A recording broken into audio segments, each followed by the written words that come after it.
औज़ुबिल्लाहिमिनश्शैतानिर्रजीम बिस्मिल्लाहिर्रहमानिर्रहीम। अस्सलाम वालेकुम व्यूअर्स, उम्मीद करती हूँ आप सब खैरियत से होंगे। अल्लाह के हुक्म से मैं भी बिल्कुल ठीक ठाक हूँ। आज मैं बनाने लगी हूँ चने की दाल का हलवा, जो कि बहुत ही ज़बरदस्त और बहुत ही आसान तरीक़े से बनाना बताऊँगी आपको मैं। रेसिपी अपने एंड तक देखनी है। रेसिपी पसंद है तो प्लीज़ लाइक और सब्सक्राइब करना ना भूलें। तो चलें अपनी रेसिपी स्टार्ट करते हैं। ये एक देचकी ले ली है मैंने। इस देचकी में 1 कप के करीब दूध डाल दूँगी मैं। दूध आपने पहले से बॉईल करके उसको ठंडा कर लेना है अच्छी तरह से। दूध अच्छी तरह से जब आपका बॉईल हो जाएगा तो हम इसमें चने की दाल शामिल करेंगे। चने की दाल को मैंने थोड़ा-सा तकरीबन पूरी रात के लिए भिगो दिया था। फिर उसके बाद थोड़ी देर के लिए इसको मैंने बॉईल कर दिया, ठीक है। 80% ये बॉईल हुई हुई है और 20% अब हम इसको दूध में डाल के अच्छी तरह से इसको गलाएँगे, अच्छी तरह से ये पकाएँगे इसको, कि इसका दूध भी जो है वो दूध भी गाढ़ा हो जाए और साथ में दाल भी हमारी अच्छी तरह से पक जाए। आपने साथ-साथ चम्मच चलाते रहना है। आप चाहें तो दूध पानी में भी इसको बॉईल करके तो ग्राइंड कर सकते हैं, लेकिन इस तरह से अगर आप 2 तरीके से करेंगे तो ये बहुत इसका अलग सा और बहुत ही ज़बरदस्त टेस्ट आता है। जी, तो काफ़ी हद तक ये साथ-साथ दूध भी इसका गाढ़ा हो रहा था, दूध सूखता जा रहा था और दाल भी अच्छी तरह से पकती जा रही थी। मैंने वेट की है, पानी इसका दूध काफ़ी हद तक सूख गया था और साथ आप साइडों पे देख सकते हैं कि अच्छी तरह से इसका बॉयल आना स्टार्ट हो गया था। दाल आपने अच्छी क्वालिटी की लेनी है, ठीक है, कि जो आपको पता है बहुत सारी दाल होती है जो गलती वगैरह नहीं है। तो ये काफ़ी हद तक इसका दूध सूख गया था। मैंने चूल्हे का फ्लेम ऑफ कर दिया और अब इसको मैं ठंडा कर रही हूँ। थोड़ा-सा आपने इसका इंतज़ार करना है कि ये ठंडी हो जाए, फिर हम इसको ब्लेंड कर लेंगे और अच्छी तरह से आपने ब्लेंड कर लेना है। इसी पानी में आपने दूध में सूरी डाल के अच्छी तरह से जग में डालना है और इसको अच्छी तरह से अब आपने ब्लेंड कर लेना है। जी, तो ये देखिए मैंने ब्लेंड कर दिया, ये बिल्कुल एक शीरा हो गया है। इसका पेस्ट बहुत ही गाढ़ा और बहुत ही ज़बरदस्त बन गया था। तो अब चलते हैं इसकी भुनाई की तरफ। कढ़ाई में मैंने आधा कप ऑयल डाल दिया है, सॉरी घी इस्तेमाल किया है। घी को आपने गरम नहीं करना, गरम घी में आपने दाल नहीं डालनी, आपने ठंडे घी में डाल के दरमियानी आँच करनी है और अच्छी तरह से आपने अब इसकी भुनाई करती जानी है। देखें आप भी अभी ऊपर से आपको ऑयल नज़र आ रहा है। ये जैसे-जैसे आप इसकी भुनाई करते जाएंगे 5 से 6 मिनट गुजरने के बाद ये ऑयल बिल्कुल ख़त्म हो जाएगा और आपने मुसलसल चम्मच चलाते रहना है। इस चीज़ का आपने ध्यान रखना है। ये मैं जब इस तरह कर रही थी इसके बबल थोड़े-थोड़े ऊपर आ रहे थे। आपने इस चीज़ का ध्यान रखना है। चूल्हे की फ्लेम आपने स्लो रखनी है, बहुत ज़्यादा तेज़ नहीं रखनी।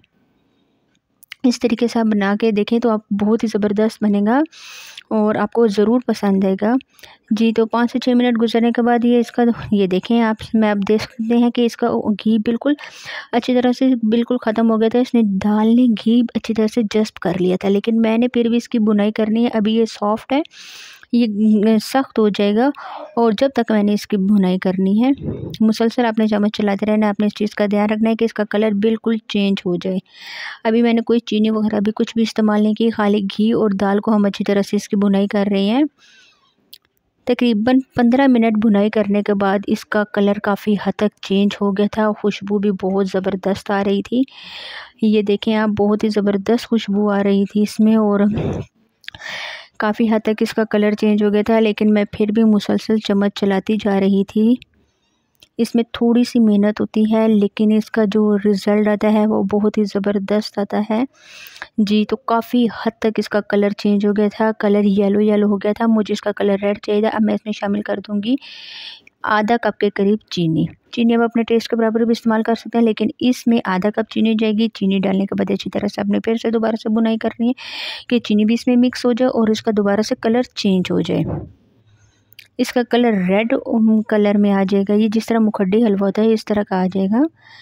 जी, तो ये देखिए अच्छी तरह से आपने इसको मिक्स करना है। काफ़ी हद तक ये मिक्स हो गया था, चीनी भी इसमें अच्छी तरह से मेल्ट हो गई थी। अब मैंने इसमें इलायची डाल दी। आप चाहें तो इलायची पाउडर भी डाल सकते हैं, लेकिन मैंने इसमें इलायची शामिल की है।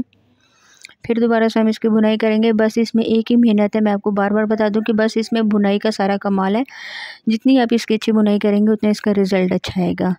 मेरे तो थोड़े बहुत हाथ भी थक गए थे, लेकिन फिर भी उसके बाद भी मैंने अच्छी तरह से इसकी भुनाई की। जी, तो बहुत ही ज़बरदस्त और बहुत ही खूबसूरत कलर आ गया था इसका। थोड़ा-सा मैंने फूड कलर इसमें ऐड कर दिया, थोड़ा-सा 1 कतरा, आपके करीब 1 कतरा डाला है, ज़्यादा नहीं आपने इसमें डालना। फूड कलर डालने से इसका कलर और ज़्यादा प्यारा हो जाएगा। फूड कलर डालने के बाद दोबारा से आपने इसको अच्छी तरह से मिक्स करना है, इस तरह से। जी, 5 मिनट आपने मिक्स करने के बाद अब आपने क्या करना है, इसमें थोड़ी-सी किशमिश शामिल कर देनी है। आप चाहें तो इसमें बादाम और अखरोट वगैरह भी डाल सकते हैं, लेकिन मैंने फ़िलहाल इसमें किशमिश डाली है। किशमिश डालने के बाद थोड़ा-सा मिक्स किया और चूल्हे की फ्लेम मैंने ऑफ़ कर दी है। जी, चूल्हे की फ्लेम हमने ऑफ़ कर दी और अब इसको एक प्लेट में निकाल लेते हैं। जी, तो ये देखिए मैंने प्लेट में निकाल दिया है। बहुत ही ज़बरदस्त ये तैयार हुआ था, मुझे बहुत ज़्यादा ये पसंद आया। जिसने खाया उसने मेरी तारीफ़ की, तो आपने भी ये रेसिपी ज़रूर ट्राई करनी है। ट्राई करके आपने मुझे बताना है कि आसान सा दाल का हलवा आपको कैसा लगा। तो आज के लिए इतना ही, इंशाल्लाह नेक्स्ट वीडियो में आपके साथ मुलाकात होगी, तब तक के लिए अल्लाह हाफ़िज़।